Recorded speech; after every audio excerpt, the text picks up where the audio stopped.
Welcome, GMGAGE, to another what's going to be a fantastic DevNTell with Coding with Manny. I'm Manny. So if you didn't know, DevNTell is a 30-minute window for members of the DAO to showcase something they're passionate about or have been working on. This could be an awesome project you've been working on, demonstrating unit testing best practices, automation goodies, smart contracts, how to structure a project, and so on and so forth. Basically, if you've got a passion for something, this is your opportunity to share it with the community. And I'm happy to hand it over to Manny, who's going to be showing us his and Raz's hackathon project they did for Web3Con. So, Manny, over to you, bud. Hello, guys. All right, so I will not guarantee that this is not buggy at all, as in there is some things that I've been working on even up until this presentation, but or this demo. So bear with me, but I'll give you guys a small overview as to what Shadow is, what was the motivation behind it, and then obviously get into a demo now. So Shadow is basically a way for DAOs or even organizations that have like wallet verification or some sort of gating to be able to manage, organize, and validate, but also have an API to build on top of that to make it extensible in the sense that you can have different apps connect to it and use it as a validation tool. And I think that this is one of the things that, that comes from seeing a lot of validation tools out there. They're rarely siloed and they don't necessarily work a lot with other tools. And my goal, and with Raz or whatnot, was to be able to build something that not only allows you to manage different users, but also be able to make it work with Discord, work with LivePeer, work with any type of API that you wanted to, or even build on top of it and create a custom app so that you don't have to handle the wallet verification in a sense, and then you're able to restrict access and add access as you need it. So why? Because we need tools that increase visibility and that can easily work with other tools, apps, APIs, etc. So this is a big motivation behind that, right? So what's the state of it? It's in alpha. It's getting there, but there is source code out also on GitHub. So what's left is some cleanup code, refactoring like the members view, some tagging, and some other things that I just want to make sure that it's cleaned up. Again, last week was a bit crazy. This week also with trying to get things done at the same time, it's definitely a challenge. But if you guys do want to check out the code, the repository is on github.com/codingwithmanny/project shadow app or whatnot. There's both a front end and a back end to this. So with that said, maybe just because obviously this is going to be like free form. Anybody have any initial questions at this state? Do you build all of your presentations in Figma? I used to do a lot of Illustrator back in the day, but just Figma just seemed to be a lot easier. And there's no price tag associated to it, right? So, yeah. I love it. No further questions. Thank you, Your Honor. You planning to try and get a team around it, Manny? Like, and maybe do like a budget application and build it in the DAO, or separate, or you're not sure, or? Definitely open to a lot of aspects. I think that this came out of just an immediate need that I saw with just different apps, and then also being able to rebuild things over and over again. And I'm like, why are we rebuilding this to be able to have this authentication aspect of things to be able to validate users from their wallets? So in terms of it, like, yeah, I'd be happy to look for. If we win like the hackathon, then that's the different story, right? But as far as it goes, the idea is like it's going to be fully open source, so anybody could take this, deploy it themselves. I'm even going to add like some Docker configs to it, so if anybody wants to like quickly deploy it locally on their computer just to test it out, or even deploy it to production like AWS or DigitalOcean, they can do that. I'm also trying to work on a way of it to work out of the box with Netlify. So instead of just a single API, you could use functions instead. So they're serverless functions. That's something also I'm trying to work at. So it just makes it a lot easier for people to get up and running and just work with the code and implement it within any organization they want. But yes, looking for potentially more work, maybe even funding. Let's see where this goes or whatnot. So any other questions? Nice. Okay, well, I'll jump into demo time then. Yeah, hi. I have one question. Sure. Can you summarize what this app is about? Yeah, so it's a way for DAOs or organizations to be able to like manage wallet verifications or manage users across multiple platforms. So like think of like to an extent, like think of Collabland that does your verification on Discord. Like imagine that you could do that a validation on any platform you wanted and have a central place to be able to manage that. So like if you want a Discord or if you want a custom app that allows token gating in that sense. Does that answer your question? Right. Yeah. It's the best example would probably be Collabland, but just like with more granular permissions and means to be able to validate users and also generate forms on the fly. And I'll kind of go into that and what that means. All right, so what you'll see here in the main application, it's very simple to begin with. There's really only like two major sections versus like, and then a few subsections. Account settings section, which makes sense. The idea is just to be able to update your information, but also to be able to, which I'm adding is the ability to delete your account completely just to comply with like GDPR compliance so that you can, if you wanted to, you can remove the entire organization with the click of a button. Typically the way that you do an organization is just, hello, my org. You'll create a new organization and you have 4 different sections that you can kind of work towards, that you can work within. So your existing members that you can add manually. You have your forms, which is a way for you to be able to intake users or even generate forms on the fly so that, if you want to give a specific user a form and it's like a one-time use for them to be able to validate it so people can't abuse that form and adding their wallet, you can also set that up in terms of forms. And then your settings, which is where your API key and your secret key are. And basically you can use that, and I'll show an example of an app being able to take advantage of those API keys and be able to create like a public section on a site that says, hey, is this user's wallet validated in this organization? Okay, give them access to be able to see specific information then. So you can add members. It's not, John Wick. I don't do any validation on the wallets just yet, but you can see the idea of what you're adding is an address, the name, if they've validated, basically if they've actually gone in, signed their wallet and verified that's actually their wallet, and then giving them access as to being able to disable things. Like, okay, just because you can essentially blacklist then at that point specific users to not access whatever application if it pings the shadow API to say, hey, does this user have access? No. Okay, well then, as far as it goes, don't give them access then. By the way, all the UI is done from scratch. This is not a framework. So like everything from the modals to the error states to etc. This is using Tailwind, and basically just created this. Raz and I created more work for ourselves in terms of the amount of UI work that we redid from scratch, and we wanted to keep it very simple. To give you an idea of what a form looks like, you'll essentially give it a name. There's different types of settings you can set up for a form, which is like form access, whether or not it's active or disabled. So the idea that, hey, I want to only create a form for a certain period of time. I can activate it and then go back here and disable it. And then form use, you can say, hey, this allows for multiple uses or a single use. And like once that use is done, that form is disabled, but you can re-enable it again if you want to.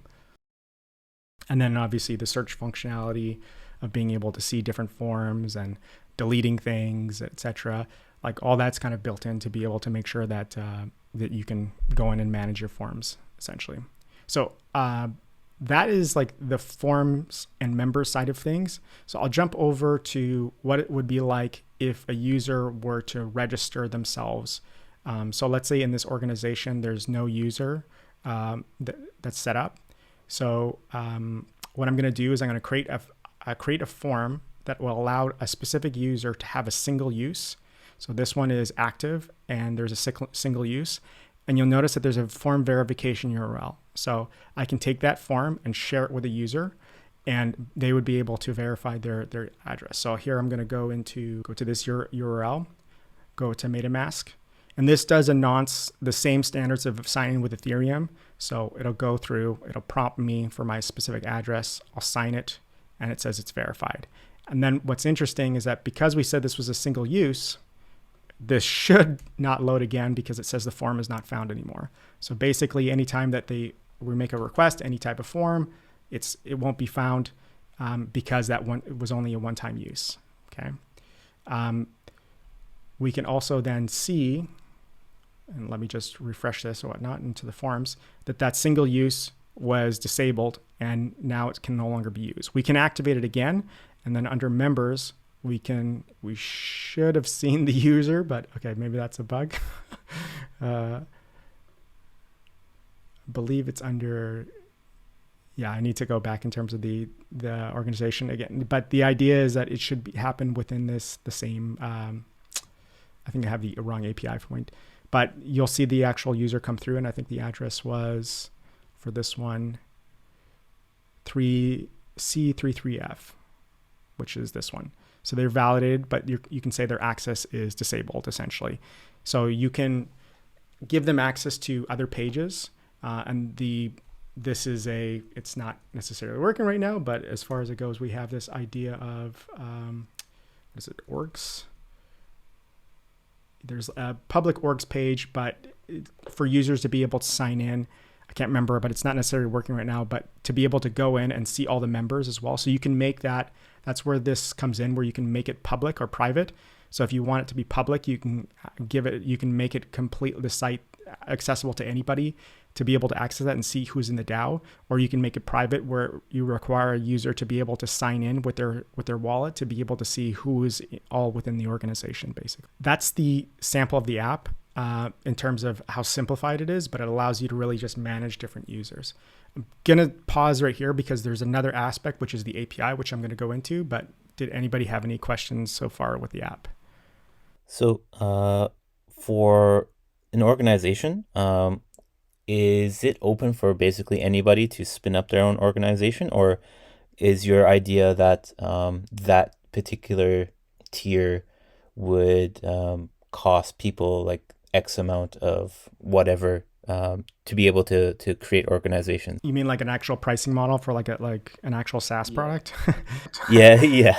So that is something that I have toyed around with, which is to kind of follow along potentially. Again, nothing is set in stone, but potentially follow the Supabase model, which is have the entire code completely open source. But if somebody doesn't want to be able to go through and set that up and try to manage it or etc., have a hosted solution so that somebody can go in and sign up at a single website and have everything done for them. Oh, awesome. I think the goal is to make it as open source as possible so that people can just work with it. And then if not, then if they don't want to be able to manage that, then at least there's a simple page solution for it as well. If you've got like plans, Manny, to like maybe have like inside the organization, like an integration section, and then you can like integrate with Discord or integrate with. So that's where the hooks comes in, is that you'll have hooks when somebody signs up. I've already tested it. It actually works. And I can show on the API side of things, like I do have an entire postman to be able dedicated to this for just going through and being able to test valid URLs, or in terms of when somebody signs up. So there is one which is a regular webhook, which you'll send through. If somebody signs up, it'll hit the webhook and send the information in terms of their wallet, when they've been validated, and potentially their nonce data, essentially, to any API URL that you want.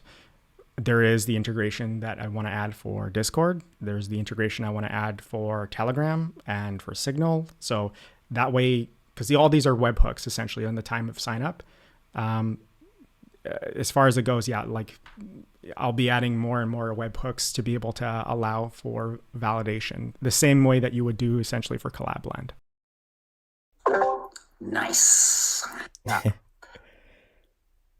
guess maybe you'll get into this, but do you see you opening it up for people to make their own webhooks, or are you just kind of restricted to kind of like you and Raz at the start, and then kind of open it up later? Or in terms of the features, is it goes as fast as we need to. If anybody wants to contribute as a webhook to begin with, like a custom webhook that's dedicated to a service like Discord, I'm definitely open to that. The first implementation is just a simple webhook, so that it can go to, like, let's say you wanted to validate it, and it just goes through and you can save it to a custom database, and then you manage it on your side or whatnot. So there's a lot of that you can do too. But the first implementation is done, but yeah, open to other people participating if they want to, or contributing. I had a quick question. So I'm working on the Solana Hack Week project that's around Patreon, trying to do a Patreon version of that. And there was a lot of parallels to this where we want people to basically sign up for like a month, right? They're going to pay to gate kind of content. And then the thing we wanted to really add is in the blockchain, we wanted to make sure people could take their audiences with them. So if a fan and a creator, so it's heavily the Web3 side, like we're trying to create an API, and we don't have any of the service part, but we're also talking about gating a lot of things like based on subscription, right? And so a lot of things like you're doing here, like if we look up a receipt for a fan, then all of a sudden they can do all kinds of fun stuff like some of the gating that you're doing here. So it's just interesting. I'm just wondering how there's a lot of parallel sort of things. I'm just wondering how to create public goods that cover a lot of these use cases.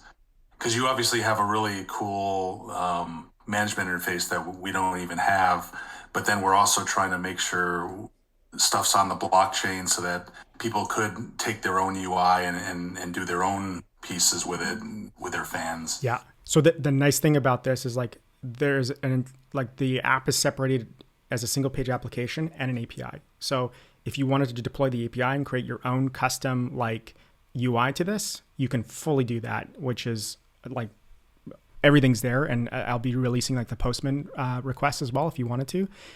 What is interesting is like, so there's the idea of token gating, right? But like if you're early on and you're trying to establish like just like an NFT and you haven't sold it yet, right? The first thing you're trying to do is actually gather as many wallet addresses to begin with, because you don't have something that's surrounded like around the actual token in terms of minted, right? So this would be like the pre-step to that, and making sure that you kind of establish potentially a whitelist, right? But the next step would be, yes, there will be like, what I want to add to this as well is the ability to say like, oh, I just want you like fetch at this current time from this token who did all the transactions, so I can get all the wallet addresses that are minted, so that you can just input that directly within this application, right? And then the other part, which is interesting that you mentioned, which is if you have like a custom, like if you have some sort of way to be able to check for receipts on a monthly basis, right? Again, the API is extensible in the sense that, hey, this user's transaction, they didn't pay for this month, or they failed, and you have some sort of service on your end, you can hit this API and then say this user is now disabled. And then across any of your platforms that use this, they have now been restricted, basically. So you have one central system. I know it goes against the idea of like decentralization, but you need a way to be able to manage it in one way, and an easier way as opposed to doing it in so many different places, right? Awesome. I'll demo this real quickly, and then I'll jump into like some more questions or whatnot. But so this is a Next.js application where I took the API keys that you saw here, right? So basically what I'm trying to do is go in, and I'm going to say, oh, this is a members area and I need access. So I'm going to try to assign it. This user is active, right? And if I switch to another account, let's just call it like Polygon test or whatnot. Let's connect to this one and let's refresh this. Again, this I only had like only an hour to set this up. This user is false. They're not set up as a member, right? But you can, using the API keys, again, this is a completely separate app, Next.js or whatnot. I'm going to generate a form for them to be able to sign in. So I've generated the URL. I've come back. I'm going to sign in with that address, which I believe is F408. So hold on one second.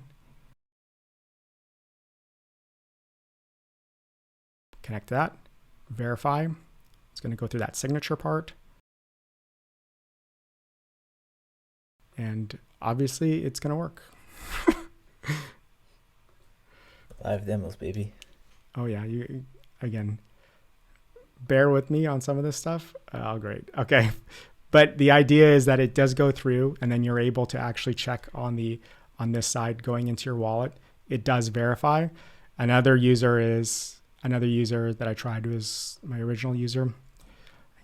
But you can generate like forms on the fly, which then basically just go through, validate it, so that if you want a user, there we go, validated, whatnot. If you want a user to be validated with a one-time use form and you reload this form, yeah, there's some bug fixing to fix there, but you'd be able to go through and generate it essentially even through your application to be able to say, hey, you know what? It looks like you needed a form that's generated, or through this app, or hey, there's like a Discord bot that you want that just says, please generate a validation form, and it creates the link, and the user goes to that link and validates their wallet. Then essentially they're in and they validated it from that point of view. So it's extensible in the sense that you can build apps on top of that API and work with that user management and that user gating, basically. Whew. Okay. Questions. I know it's a bit of a weird app, but I think that there's still a real use case for it. Oh man, this is awesome. Yeah, gang, is there any other questions for Manny? We have about 8 minutes left. Is there a way to make hooks more of a public good? I mean, it just seems like all of these apps need, they're gating based on. So for the Patreon example, we're just going to have a receipt, and if we can prove, if they have that receipt, then they can unlock Discord or a website or. Yeah. So like, I realize this is like geared towards specifically a solution that you're looking at, right? So maybe you could just like briefly walk me through like the idea that if they make a purchase, what kind of purchase are they making? Are they making like an actual credit card transaction, or are they making buying a token, basically? Yeah, I mean, basically,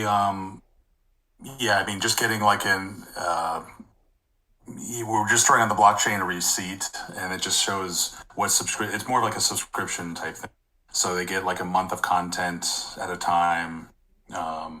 And so the receipt expires at a certain time, but we can check the chain and just to see, if they have a receipt for a certain amount of time. And then based on that, we could, gate various things like their content on their website or something like that. Got it. Yeah. So the way that essentially would work, again, this is sort of like a semi Web 2 solution for your contract. What you would do is you essentially at the time of minting, you could hit this API and say, include this user in the, within the app, right? Otherwise, the issue that you're dealing with is that, let's say you want to do a validation of that specific token or that like that specific transaction, you would have to redo that implementation over and over, depending on how many apps you actually, that you need to set up, basically. It's not crazy, but at the same time, it just becomes tedious in the sense that, hey, I want it for Discord, but I also want it for this other page. And then maybe I have this other service and I want to be able to kind of allow a whole bunch of users to be able, like a single user to be able to have access to all these different things, right? So in that sense, this would probably be a better solution in that once that transaction goes through, you hit this API and you say, please include this wallet address. They've been verified. And then you just ping this API to verify if they've been validated versus going to the blockchain to validate them, right? Which isn't to say that it's not a great way to be able to validate. It's just a central way to be able to make it easier for cross-platform in that sense as well too. Yeah, that makes sense because you're right. I mean, the simple case is like Boolean, like unlock something, but you're right. When it gets more complicated and you have a lot of things that you're trying to manage, I could see this making a lot more sense for that. And then also you typically, depending on how you do customer service, it will be like, it's a shitty feeling from a customer, like that they forgot to pay on time. You know what I mean? So having those hard deadlines of saying like, oh, the month is up, right? Automatically. I know you want to make revenue, but sometimes in terms of your audience, you want to be able to give them a little bit of a leeway. This is where that can come in to give you that leeway to say, like you can manually do it, or you can say, after a certain amount of time of expiration, then we'll disable their account too. I'll post up the Figma again. This is just the repo. But yeah, if you guys want to check it out, maybe not the master branch because of the hackathon, but the current branch right now is Feature Refactor 2022, March 8th. And you'll notice that it comes with all the instructions in terms of what you need to do. This does rely on Supabase authentication. I rebuilt this app probably with Raz like 3 times. But it also works with this specific API. So it's Product Shadow API. This is the full version. It uses Prisma and SQL, and you can use in it. There's a Docker Compose file. So if you want to spin up a database with the actual database structure and how to set it up locally, everything is there as well. And open to having, forks and PRs as well. I like the emojis in your commit messages. Oh, that's npx git cz. Oh, nice. It's a package. Yeah. It's for standardized commit, like commitizen, basically. Oh, gotcha. I guess one nitpick question for me. Since your project is called Project Shadow, does it indeed have a dark mode? It's coming. Yes, I've thought of that too. Yes, a dark mode is coming. Yes, but there's so many things to get to. This thing. Do we have Anything any? else? Yeah, exactly. Any final questions here? Yurik is asking if the code is public, and yes, the code is indeed public. Yes, I'll post the link here. Manny/project shadow app. I think that's the one. I promise that's not porn. Unless it's code porn you're looking for, then yes. Yeah, there you go. Nice save. Awesome. Well, if there's no other questions, again, feel free to hit me up on Discord. I'm obviously here. Or check me out on Twitter as well. If you guys don't already know, I'm semi-active on Twitter, so definitely follow me there. Again, I'm somebody who's been in the tech industry probably for 13 years. I'm also a lead engineer for another more Web 2 company dealing with some Web 3 projects. But if you do have questions, even just about the tech, or even checking out some other projects that I've worked on, or check out Medium, my Medium posts or whatnot, everything from how to set up a hard hat Solidity contract on localhost using Docker, a Node.js API, even like essentially a file uploader as well with a progress upload. It's really kind of cool. Or check out some of my other projects in GitHub. One of them, which is like how to create a Polygon NFT with all the steps to be able to kind of create and deploy a Polygon NFT in terms of your wallet setup, Alchemy setup, Polygon setup, going through the entire process, and even a gallery as well using Alchemy's API, so that you guys can kind of see an NFT gallery as well. This is some projects I've worked on too. But follow me if you can. Follow me if you want. But that's it. Yeah, definitely give Manny a follow. His content is top notch. And as an OG DevDAO member, you can see all his contributions in a lot of the repos and Figmas that we have scattered around. So definitely give Manny a follow.